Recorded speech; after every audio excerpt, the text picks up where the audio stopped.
এসময়ৰ ধনী ইউটিউবাৰ এতিয়া এগৰাকী ঠগ প্ৰবঞ্চক। ঠগ প্ৰবঞ্চনাৰ জাল পাতি ধন সংগ্ৰহত ব্যস্ত এগৰাকী তথাকথিত ভিডিঅ' ক্ৰিয়েটাৰ তথা ইউটিউবাৰ মুস্তাফিজুৰ ৰহমান।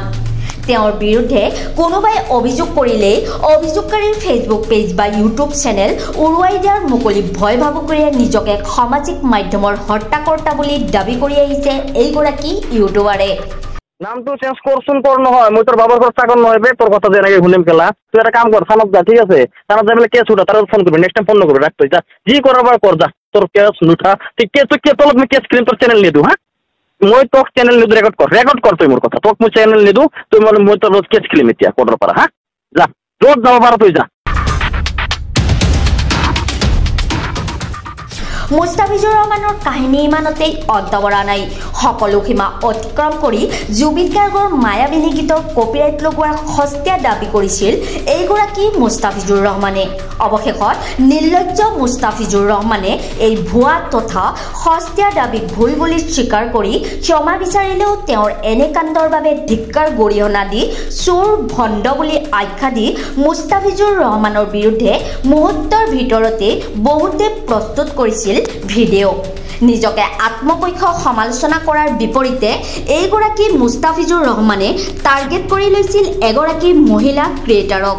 কোনো তথ্য বা প্ৰমাণ নোহোৱাকৈ মহিলা ক্ৰিয়েটাৰগৰাকীৰ বিৰুদ্ধে অশ্লীল মন্তব্যৰে সমাজত সেয়া প্ৰতিপন্ন কৰাৰ উদ্দেশ্যেৰে প্ৰস্তুত কৰিছিল ভিডিঅ'। অৱশেষত মহিলাগৰাকীয়ে ন্যায় বিচাৰি কাষ চাপিলে আৰক্ষীৰ। হাতীগাঁও আৰক্ষী থানাত এজাহাৰ দাখিল কৰি সংবাদ মাধ্যমৰ আগত মহিলাগৰাকীয়ে এনেদৰেই নিজৰ মন্তব্য আগবঢ়ায়। কেছটো কিয় দিলো মানে মই এটা জুবিন দাৰ কপিৰাইটৰ বিষয়ে সি এটা ভিডিঅ' বনাইছিলে যে জুবিন দাৰ মায়াবিনী গীতৰ কপিৰাইটটো সি ল'ব লৈ কেনে গৰিমাবক উভতাই দিব। চ' সেইটোৰ ওপৰত মই এটা ভিডিঅ' বনাইছিলো যে তই এই পাৰ্মিশ্যনটো কাৰ পৰা লৈ কেনে তই এই ভিডিঅ'টো বনাইছ বা এইখিনি কাম কৰিছ। সেইটোৰ বিৰোধিতা নকৰি সি মোক মোৰ বিষয়ে এটা বহুত বেয়া অশ্লীল ভাষাৰে এটা ভিডিঅ' বনাইছে। চ' মই যিখিনি মই আইনৰ ওচৰত যাই কিনে যিখিনি ল'ব লাগে সেইখিনি লৈছো আইনী প্ৰক্ৰিয়া আৰু আগলৈকেও ল'ম যেতিয়ালৈকে মই এইটো বস্তুৰ ওপৰত ন্যায় নাপাওঁ। কাৰণ সি মোৰ ওপৰত মই তাক চিনি নাপাওঁ জানি নাপাওঁ সি মোৰ ওপৰত যিটো এলিগেন্স লগাইছে আজি সি মোৰ ওপৰত লগাইছে কালি হয়তো সি বেলেগ এজনীক লগাব। যদি মই আজি তাৰ ওপৰত কোনো একশ্যন নলওঁ তেনেহ'লে কালি বেলেগ এজনীক লগাব।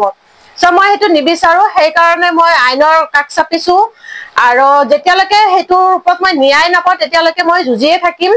এতিয়া জাষ্ট এখন এজাহাৰ দিছো আৰু এজাহাৰখনত কিমানখিনি কাম কৰিছে গম নাপাওঁ বাৰু, কিন্তু মই এটা কোৰ্ট কেছো কৰিম তাৰ ওপৰত মানহানিৰ কেছ এটা ৰুজু কৰিম কোৰ্টৰ পৰা। আৰু চাওঁ আৰু আমাৰ অসম আৰক্ষীৰ ওপৰত বিশ্বাস আছে যে তেওঁলোকে যেনেকে সকলো কয় যে আমাৰ নাৰী সুৰক্ষা চাওঁ কিমানখিনি নাৰীক তেওঁলোকে সুৰক্ষা দিব পাৰে। তেওঁলোকক মই এটাই কম তেওঁলোকৰ হাতত যদি প্ৰমাণ আছে যে সিয়াক যদি পইচা দিছে তেওঁলোকে যদি প্ৰমাণ আছে তেওঁলোক মনে মনে থাকিব নালাগে। তেওঁলোকে আমাৰ অসমত কিমান হেৰি আছে যে কিমান আৰক্ষী আছে বা আইন আছে আইনৰ কাষ চাপক। তেওঁলোক যেনেকে চাইবাৰ অফিচ আছে তাত যাওক তেওঁলোকে যাই কেনে তেওঁলোকে কেছ ৰুজু কৰক। কাৰণ এইবোৰতো পইচা নালাগে ন, কাৰণ সি এটা ফ্ৰড হয় আৰু সি ফ্ৰডগিৰি কৰি কেনে কিমানক সেনেকে ঠগিছে। আনকি মোৰ যিটো ভিডিঅ' বনাইছিলে সেইটোতে কিমানে কমেণ্ট কৰিছে তাক সেই কমেণ্টবোৰো ব্লক কৰি থৈ দিয়ে। চ' তেওঁলোকক মই এটাই অনুৰোধ কৰিম যে আপোনালোকে মনে মনে নাথাকি কেনে যাওক চাইবাৰৰ অফিচত যাওক বা যিকোনো থানাত আপোনালোকে য'ৰ পৰা হেৰিটো দিছে সেই আপোনালোকৰ ওচৰত থানাত যাই কিনে আপোনালোকে তাৰ নামত কেছ দিয়ক, এটা ফ্ৰডৰ কেছ দিয়ক যাতে কি সি এনেকুৱা কৰিব নোৱাৰে। কাৰণ এইটোতো কাৰো হেৰি নহয় ন যে মানুহক ঠগি কেনে খাব, এইটো সম্ভৱ নহয়তো কাৰণ সকলোৰে কষ্টৰ পইচা হয়। চ' এইটো কৰিব নালাগে আৰু যিসকলে এনেকে পইচা দিছে তেওঁলোকে কেছ দিয়ক বুলিয়ে মই ক'ম যে কেছ দিয়ক, আইনৰ ওচৰ চাপক। আইন আছে তো আইন আছে, আইনৰ ওচৰত চাপিলে নিশ্চয় তেওঁলোকেও ন্যায় পাব। ইপিনে কেঁচুখান্দোতেই ওলাল সাপ। মহিলাগৰাকীয়ে হাতীগাঁও আৰক্ষী থানাত এজাহাৰ দাখিল কৰাৰ পিছতেই মুস্তাফিজুৰ ৰহমানৰ ঠগ প্ৰবঞ্চনাৰ জালত পৰা বহু লোকে সাজু হৈছে তেওঁৰ বিৰুদ্ধে গোচৰ তৰিবলৈ। এতিয়া প্ৰশ্ন হয় মুস্তাফিজুৰ ৰহমানৰ বিৰুদ্ধে দাখিল হোৱা এজাহাৰসমূহ কেৱল এজাহাৰ হৈয়ে থাকিব নে অসম আৰক্ষীয়ে এনে নাৰী অপমানকাৰী ঠগ প্ৰবঞ্চক মুস্তাফিজুৰ ৰহমানৰ বিৰুদ্ধে দৃষ্টান্তমূলক ব্যৱস্থা গ্ৰহণ কৰিব।